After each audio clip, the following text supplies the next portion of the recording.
নকশবন্দি খুতবাতে জুলফিকারের মধ্যে বর্ণনা করেন একটি মায়ের ঘটনা। ও মা, মনোযোগ দিয়া শুনো। খুতবাতে জুলফিকার নকশবন্দি বলেন, এক মায়ের মধ্যে 4টি আমল ছিল। কয়টি আমল? 4টি আমল ছিল। ওই 4টা আমল থাকার কারণে ওই মহিলার মধ্যে আল্লাহ রাব্বুল আলামিন এত কেরামতি দান করেছেন। ওই মহিলা যখন দুনিয়ার জমিনের মধ্যে যখন মুসিবতের মধ্যে পড়ে যেত, আল্লাহর রহমতের ফেরেশতারা তাকে মানুষ রূপে সহযোগিতা করত। কয়টা আমলের বিনিময়? মনে রাখবেন। ও মা বোনেরা, খুতবাতে জুলফিকার লেখেন, মহিলার মধ্যে 4টি গুণ ছিল। 4টি গুণ। আপনার মতো যদি 4টা গুণ আসে, তাহলে আপনারও আল্লাহ পাক ফেরেশতা দিয়া সাহায্য করবেন। আল্লাহ তাআলা আপনাকে মুসিবত থেকে হেফাজত করবেন। 1 নম্বরে লিখি, ওই মহিলার মধ্যে 1 নম্বর গুণ হলো মহিলাটা কখনো বেপরদা হইয়া বাইর হইত না। মহিলার মধ্যে 1 নম্বর গুণ হচ্ছে মহিলা কখনো বেপরদা হয়ে বের হতো না। মহিলাটা সব সময় পর্দা করতাম। এই মহিলাটার বিবাহের পরে একটা সন্তান জন্ম হয়। এই সন্তানটা জন্ম হবার পরে তার বাবা দুনিয়া থেকে চিরবিদায় হয়ে যায়। তারপরও পেটের দায়ে কোনদিন মহিলাটা ঘর থেকে বের হয় না। মহিলাটা সব সময় পর্দা করে চলে। মহিলাটা ঘর থেকে বের হয় না। এই মহিলাটা 1 নম্বরে পর্দা করত, বেপরদা হইয়া চলাফেরা করত। মা বোনেরা, আর যেও না পর্দা সারি, রোজ হাসরে শাফাআত করবেন না নূর নবী। ও আমার মা বোনেরা, শোনো দিয়া মন, নারী হইয়া জন্ম তোমার পর্দা প্রয়োজন। মা বোনেরা, ও আমার মা বোনেরা, শোনো দিয়া মন, নারী হইয়া জন্ম তোমার পর্দা প্রয়োজন। পর্দা হলো আল্লাহর বিধান মেনে চলো তাই। পর্দা হলো আল্লাহর বিধান মেনে চলো তাই। পর্দা ছাড়া নারী জাতির কোনো মূল্য নাই। পর্দা ছাড়া নারী জাতির কোনো মূল্য নাই। নারীরা যে মায়ের জাতি কত যে সম্মান, নারীরা যে মায়ের জাতি কত যে সম্মান। পর্দা ছাড়া আজকে নারী হচ্ছে অপমান। পর্দা ছাড়া আজকে নারী হচ্ছে অপমান। পত্রিকারি পাতা খুললে প্রায় দেখা যায়। পত্রিকারি পাতা খুললে প্রায় দেখা যায়।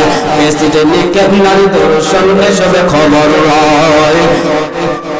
এসিডে নিক্ষেপ নারী দর্শন এসব খবর হয়। পর্দা করে চললে নারী পাবে যে শ্রদ্ধা।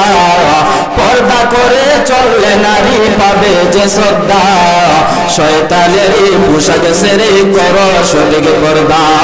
শয়তানেরই পোশাকে সেরে করো সঠিক পর্দা। জলদি করে প্রস্তুতি নাও বয়ান শোনার লাগে। ও মা, জলদি করে প্রস্তুতি নাও বয়ান শোনার লাগে। দিনের কানে শুনলে মাগো পাল্টাবে জিন্দেগি। দিনের কানে শুনলে মাগো পাল্টাবে জিন্দেগি। আমার মা বোনেরা, খুতবাতে জুলফিকার নকশবন্দি বলেন 1 নম্বরে মহিলাদের মধ্যে পর্দা ছিল। পর্দা। মহিলাটা কখনো বেপরদা হইয়া বের হইও না। মহিলাটা কখনো বেপরদা হইয়া বের হতো না, সব সময় পর্দা করত। 2 নম্বর আমল ছিল মহিলাটার মধ্যে 5 ওয়াক্ত নামাজ আউয়াল ওয়াক্ত পড়ত। 5 ওয়াক্ত নামাজ আউয়াল ওয়াক্ত পড়ত। কোনদিন এমন অবস্থা হইতো না যে পাক শাক করতে যাইয়া আসরের নামাজ কাজা করে ফেলতো। এমন কোনদিন হইতো না পাক শাক করতে যাইয়া মাগরিবের নামাজ ফরজ হয়ে যাইতো। কোনদিন মহিলাদের মধ্যে কাজা হতো না। মহিলার মধ্যে 5 ওয়াক্ত নামাজ সময় মতো আদায় করত। 3 নম্বরে মহিলাদের গুণ ছিল, ও মা, 3 নম্বর 100 বার নবীজির উপরে দরুদ শরীফ পড়ত। কত শরীফ? 100 বার দরুদ শরীফ পড়ত। মহিলাটা কখনো দরুদ শরীফ পড়া ছাড়তো না। প্রতিদিন মহিলাটা 100 বার দরুদ শরীফ পড়তো। আরে দরুদ শরীফ স্বয়ং আল্লাহ আমার নবীর উপরে পড়েন, যার প্রেমেতে দরুদ পড়েন খুদে রব্বানা, যার প্রেমেতে দরুদ পড়েন খুদে রব্বানা। একজন নবী আসিল গো সোনার মদিনায়, একজন নবী আসিল গো সোনার মদিনায়, যার প্রেমেতে দরুদ পড়েন, যার প্রেমেতে দরুদ পড়েন খুদে রব্বানা। একজন নবী আসিল গো সোনার মদিনায়। ওই মহিলার মধ্যে দৈনিক 100 বার দরুদ শরীফ। কখনো মহিলাটা দরুদ শরীফ পড়া ছাড়তো না। 4 নাম্বার গুণ ছিল মহিলাটার মধ্যে, দৈনিক 100 বার ইস্তেগফার করত। কতবার? এ ভাই দরুদ শরীফের মধ্যে এত ফজিলত, কোন মানুষ যদি অভাবে থাকে, ওই অভাবী মহিলাটা যদি আমার নবীর উপরে দরুদ শরীফ পাঠ করে, আল্লাহ তাআলা খুশি হইয়া ওই মহিলার ঘরের মধ্যে আল্লাহর পক্ষ থেকে গায়েবী খাবার পাঠাইয়া দিবে। একবার হযরত আলী রাদিয়াল্লাহু তাআলা আনহু খানা কাবার সামনে বসে আছেন। এমন তো অবস্থায় একজন ভিক্ষুক যাইয়া আবু জাহেলকে বলল, ভাই আমি কতদিন পর্যন্ত না খেয়ে আছি, তুমি আমাকে কিছু খাবার দাও। আবু জাহেল উতবা সাহেব ঠাট্টা করে বলে, আমরা কি দেব, আমাদের কাছে কিছু নাই। ওই যে খানায় কাবার সামনে যে লোকটা দাঁড়ায় আছে, ওই লোকটার কাছে যাও। ওই লোকটা মক্কার মধ্যে সবচাইতে বড় ধনাঢ্য ব্যক্তি, ওই লোকটা তোমাদেরকে অনেক কিছু দিতে পারবে। ভিক্ষুক খানায় কাবার সামনে যাইয়া হযরত আলীকে লক্ষ্য করে বলে, ভাই আমাকে আল্লাহর রাস্তে কিছু খাবার দাও, আমাকে কিছু টাকা পয়সা দাও, আমার টাকা পয়সা নাই, খাবার নাই। হযরত আলী মনে মনে ভাবেন, এই মুহূর্তে তো আমার মধ্যে কোনো কিছুই নাই, আমি কি দেব। তবে লোকটা যেহেতু আল্লাহর রাস্তে চাইছে, আমি আলী তো খালি হাতে ফিরাইয়া দিতে পারি না। হযরত আলী বলেন, ভাই তোমার হাতটা আমার সামনে মুঠ করে ধরো, আর দুইটা চক্ষু বন্ধ করো। ওই লোকটা ভিক্ষুক হাতটা বাড়াইয়া দিলেন হযরত আলীর দিকে। হযরত আলী ওই লোকটার হাতের মধ্যে একটা ফু দিয়া বললেন, খবরদার খবরদার, তুমি এই হাতটা এখানে খুলিও না। যে আবু জাহেল উতবা সাহেব মুজরা আমার কাছে পাঠাইছি, তুমি তাদের সামনে যাইয়া হাতটা খুলবা। ওই ভিক্ষুক লোকটা আবু জাহেলের সামনে চলে গেছে। আবু জাহেল ডাক দিয়া কয়, এ ভিক্ষুক, মক্কার ধনাঢ্য ব্যক্তিটা তোমাকে কি দিছে? ঠাট্টা বিদ্রোহ করে বলতেছে, কি দিছে দেখি তো, দেখি তোমাকে কি দিছে। কারণ জানে আলী রাদিয়াল্লাহু তাআলা আনহু কিছুই দিতে পারবে না। দিতে না পারলে আলী দিতে না পারলে আলীর একটা সম্মান ক্ষুণ্ণ হবে, আলী বেইজ্জতি হয়ে যাবে, আলীর চোখে মুখে চুনকালি লাগবে। এই জন্য মনে মনে ভাবছে আলী তো কিছুই দিতে পারবে না, অপমান করার জন্য হযরতে আলীর কাছে পাঠাইছে। হযরতে আলী যখন ফু দিয়া দিলেন, আবু জাহেলের সামনে আসলো। হাতের মুষ্টিটা যখন খুললো, হাতের মুষ্টি খুলতে দেরি হয়, হাতের মুষ্টির ভিতরে থেকে মনি মুক্তা বাইর হইতে দেরি হয় না।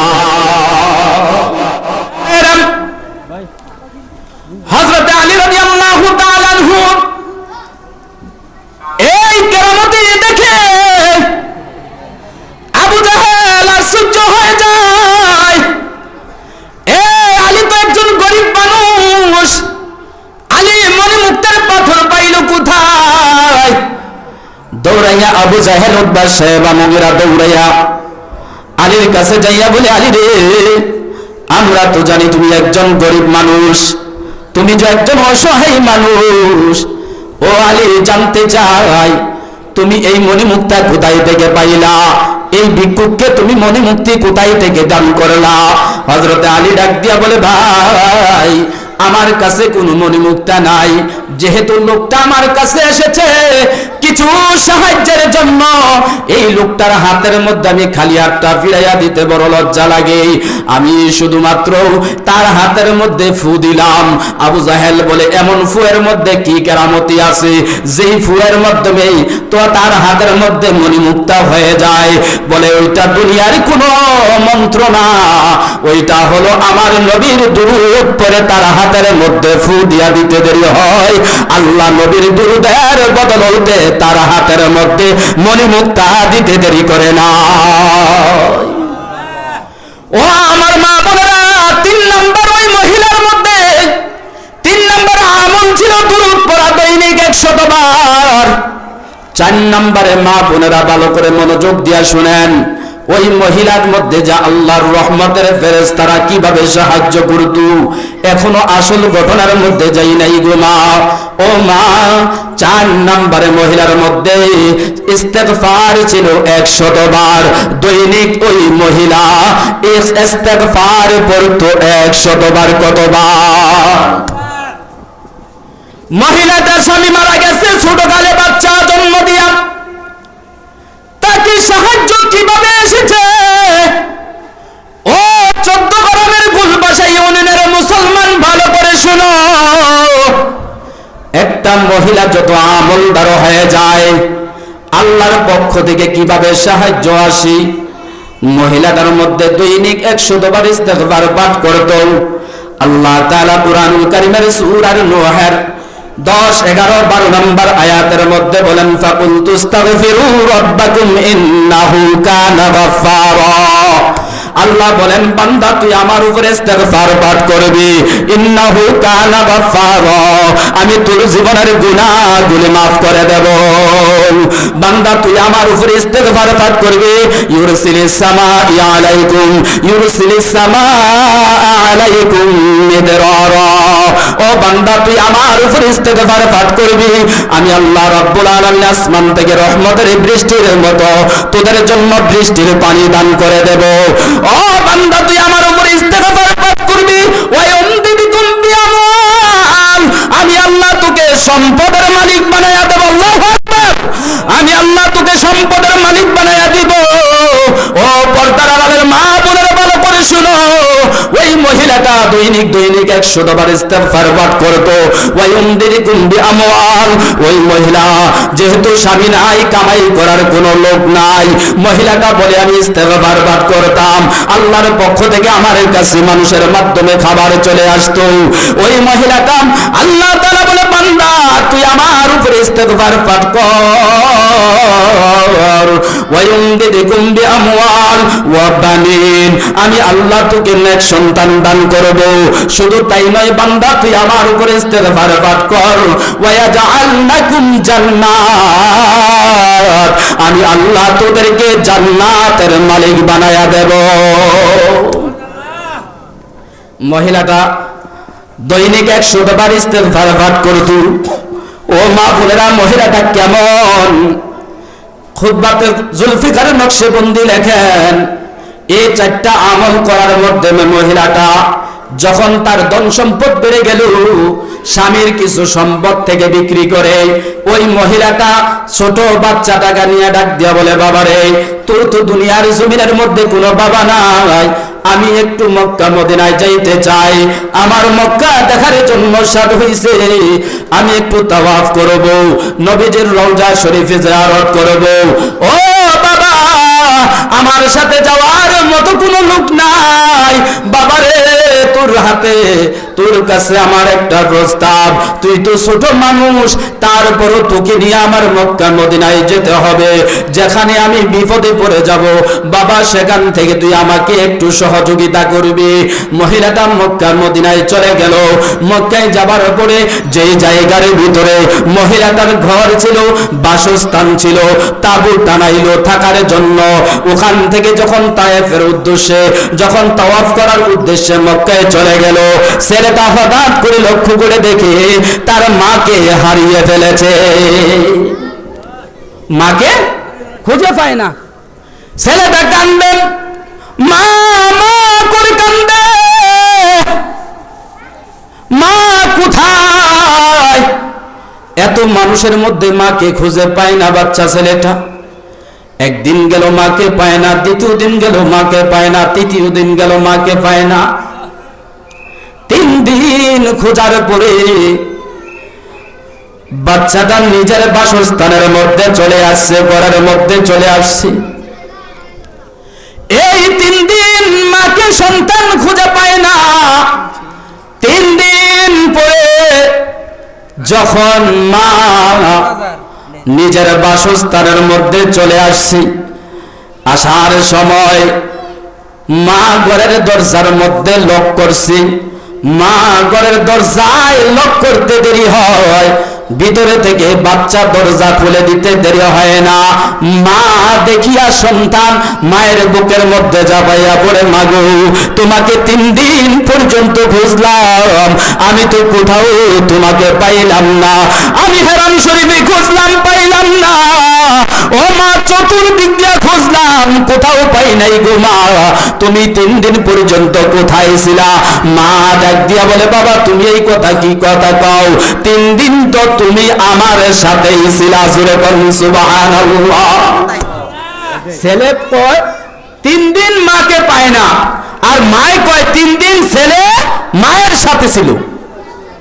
ছেলে আশ্চর্য হয়ে যায়, মা আমি তোমার হিদির তরবর্তন দিলাম, আমি তো তোমাকে খুঁজে পাই নাই, তুমি বলো তোমার সাথে আমি ছিলাম। মা কয়, বাবারে যখন দুপুর বেলা হতো তুমি না আমাকে খাজুর আইনা দিতা, তুমি আমাকে খাজুর দিতা, পানি দিতা, আমি তো খাজুর খাইতাম, পানি দিয়ে পানি খাইতাম।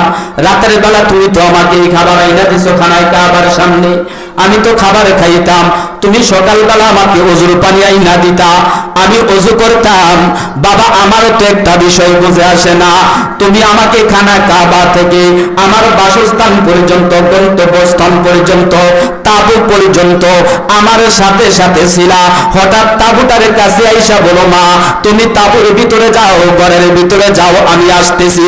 এই কথাটা বলিয়া তুমি ঘর থেকে বাইরে হইয়া গেলা, আমার কাছ থেকে চলে গেলা। হঠাৎ করে তুমি ঘরের ভিতরে থেকে কিভাবে বাইরে হইলা? আমার তো বুঝে আসে না রে বাবা, তুমি এখন এটা কেমন করে সম্ভব? ও মা বলেন, এবার ছেলে বলেন, আওয়াজ এমন হচ্ছে কেন? ও মা বলেন,